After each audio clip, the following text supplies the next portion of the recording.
Several parts of Toronto saw prices come down. The month of May is usually one of the busiest times of the year with more people buying and selling real estate. We've been in the spring market for 2 months now, and the Bank of Canada is still expected to lower the key interest rate in June or July this year. And at this point, there's a high chance it'll happen in June. There was some speculation that the rates were going to fall earlier in the year, which probably added to why the market picked up during the last few months. But now things are starting to change. So in this video, I'm going to share with you 4 areas in the Toronto property market that have seen their prices of detached homes drop the most. This chart shows the sales of every month over the last 4 years, including this year. You can see that May is typically where things begin to slow down throughout the year. The exception was in 2021 when sales activity slowed down in March. So let's talk about what happened here for a second. Right before this, the Toronto property market was strong with prices going up every month and sales almost doubled from the previous year. At that time, the world was 1 year into the COVID-19 pandemic and the Toronto property market was well into its recovery mode. Sales went from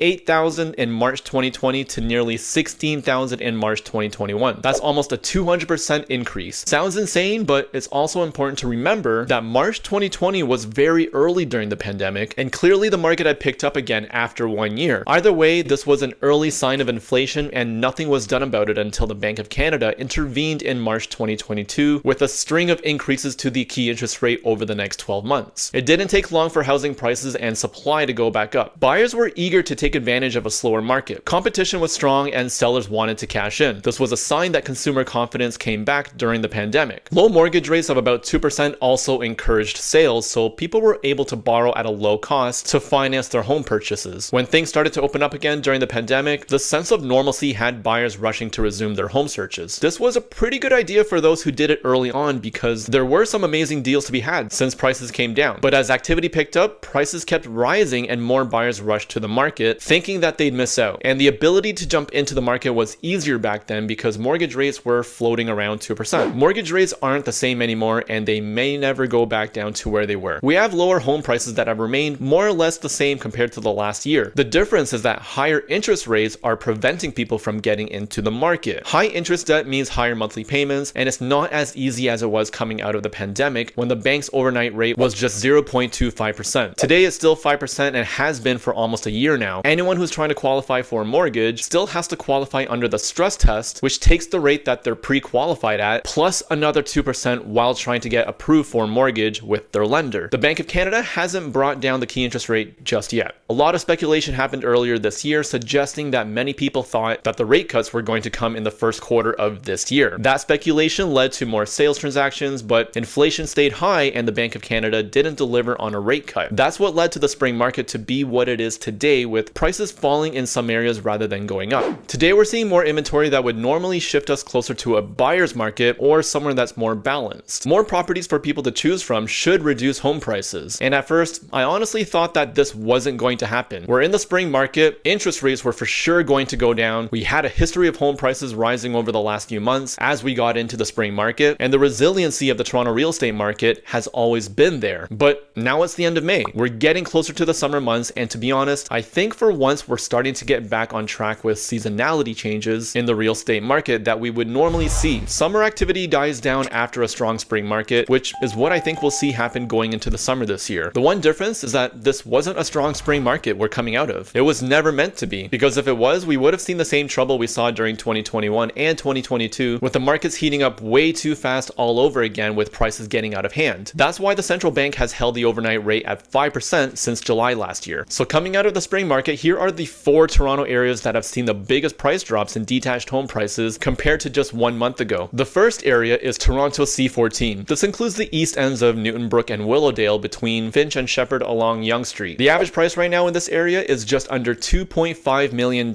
Sounds high, and it is, but prices in this area are actually down by about 4.5% compared to this time last year. On the lower end of the price spectrum, you're likely looking at a detached bungalow. These go for around $1.7 million. The purchaser of one of these bungalows usually ends up tearing it down to build a brand new 3,500 square foot home. And these are the houses on the higher end of the price scale in this area. Homes on streets like Willowdale, Empress, Kingsdale, Hillcrest, these homes are the ones that keep the area in a high price bracket with an average price of about $3.2 million. Since 1 month ago, prices are down in this area by 1.5%. Prices are flat overall in the Toronto property market, but the next area where we saw prices come down is also in the central part of the city at Toronto C C03. This is west of Yonge between Eglinton and St. Clair, down to Dufferin. Detached homes in this area averaged around $2.15 million. This was one of the most bulletproof areas where prices would actually not drop over the last 10 years. Prices would just keep going up. And if you bought a house at Yonge and Egg 10 years ago, your market value today would be about 86% higher than what you paid. So let's say you bought a house for $1 million back then, which back then was way more money compared to what it's worth now. Your home today would be worth closer to $1.9 million. That's definitely one way to set yourself up for retirement. And even though prices are down 1.6% compared to a month ago, that's not hurting existing homeowners, and it's still definitely not low enough for the average home buyer to get into this area. But look at these houses. These aren't your typical first-time home buyer homes anyway. Even the houses on the lower end of the price spectrum are also detached bungalows that go for around $1 million. Some of them are even lower than that. A bungalow sold last month in this area for $880,000. It has 3 bedrooms, 2 full bathrooms, 2 kitchens with a walkout basement on a 25-foot lot with a backyard, and even has a detached garage. For anything less than $1 million in Toronto, I gotta say this was a steal. Even if you found a 3-bedroom condo for the same price or lower, you'd have a maintenance fee of nearly $1,000 per month to pay, which you completely avoid if you can get yourself into a freehold property. In the long run, they tend to go up more in value than condos in most cases. The Forest Hill community in this part of Toronto is where prices are the highest. You'll easily find $4 million properties here. In case you didn't know, this is also the same area where Drake grew up, you know, where he started from the bottom. The average price for a home in Toronto right now is $1.4 million.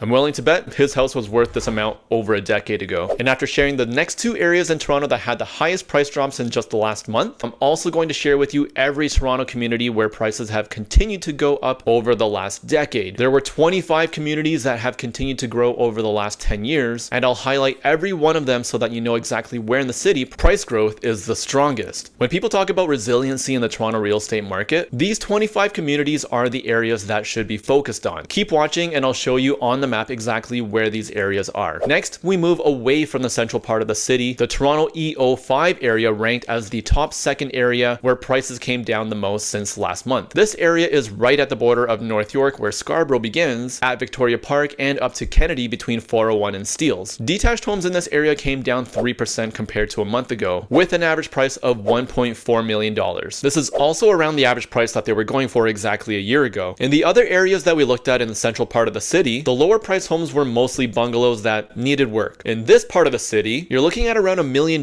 for a detached 2-story home. On the higher end, this area can go for as high as $1.4 million. These homes will be on a 50-foot lot with 4 or 5 bedrooms, 4 bathrooms, finished basements. Typical lot sizes are around 50 feet wide and more than 100 feet deep. Right now, you can get a property in this area for 3% less compared to prices from a month ago. The potential for appreciation is also there. A house that sold for $1.6 million recently in this area would have sold for less than $1.3 million just 5 years ago. That's $300,000 in equity in just 5 years. The top Toronto area that saw the largest price drop since last month is in the W01 area in the west end of the city. This is where the High Park and Roncesvalles communities are, and prices came down by more than 6% with an average price of $2.1 million.